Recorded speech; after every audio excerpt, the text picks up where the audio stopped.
आता बघा आपण काय लेक्चरला ऍक्सेलरेशनचे दोन फॉर्म्युले बघितले. पुन्हा positive acceleration, negative acceleration, zero acceleration. आता त्याच्यानंतर आज आपल्याला बघायचा distance time graph for the uniform motion. आता जो आपल्याला ग्राफ काढायचा आहे तो कोणता युनिफॉर्म मोशन ग्राफ आहे. आता जो आहे, आता इथं काय दिलंय बघा, इथे तुम्हाला टेबल दिलाय हे टाइम आणि डिस्टन्स मध्ये. तर इथं 0 ला 0, आता टाइम 10 सेकंद आहे, तर डिस्टन्स कव्हर केलंय 15. टाइम 20 आहे, डिस्टन्स 30. 30 ला 45, 40 ला 60, 50 ला 75, 60 ला 90 आणि 70 ला 105. आता इकडं वाय ऍक्सिस आहे. वाय ऍक्सिस आपण 1 सेंटीमीटर इक्वल टू 20 मीटर घेतलंय.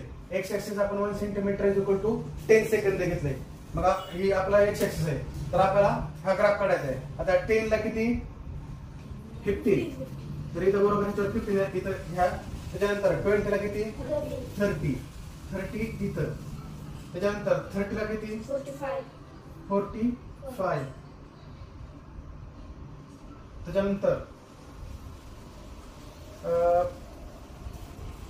40 ला 60. त्याच्यानंतर 50 ला इथं 75.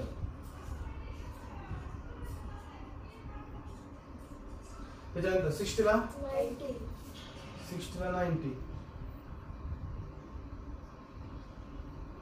राहिला कोणता आता 70 ला 105.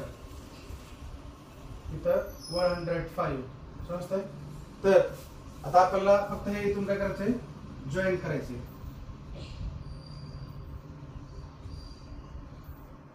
आता हा जो ग्राफ तुम्हाला दिसायला लागलाय हा कोणता आहे, युनिफॉर्म मोशन ग्राफ आहे. समजतंय.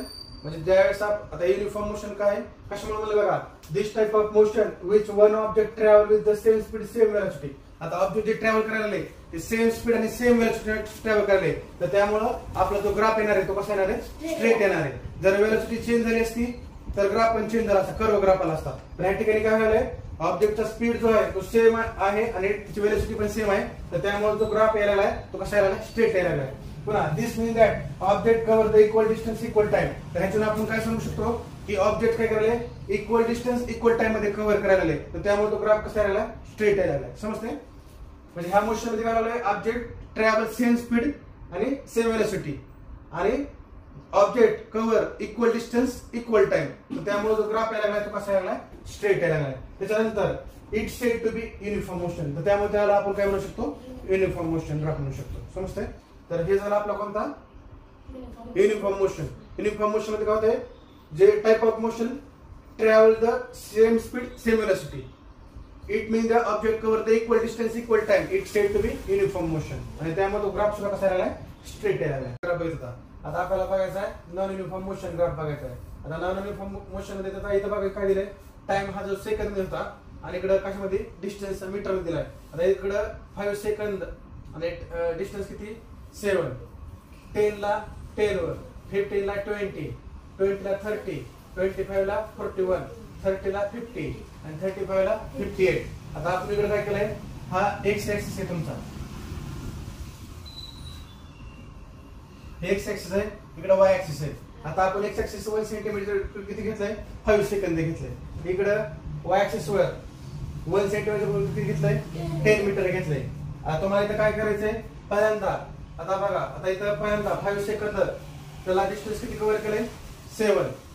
तर इथं आता 7 कुठे घ्यायचं, इथं घ्यायचं 7. ओके. त्याच्यानंतर पुन्हा 10 ला किती 10 वर, आता 10 इथं. पुन्हा 15 ला किती 20.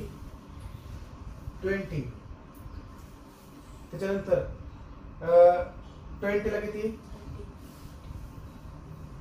30.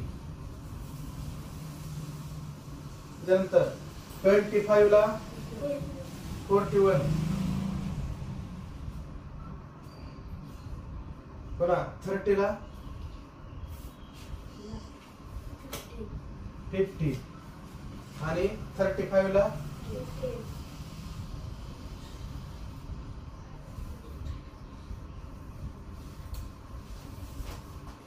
5 ला 7, 10 ला 10 वर, 15 ला 20, 20 ला 30, इथं किती पण 25 ला 41, 30 ला 50 आणि 35 ला 58. आता हा जर ग्राफ तुम्ही जॉईन केला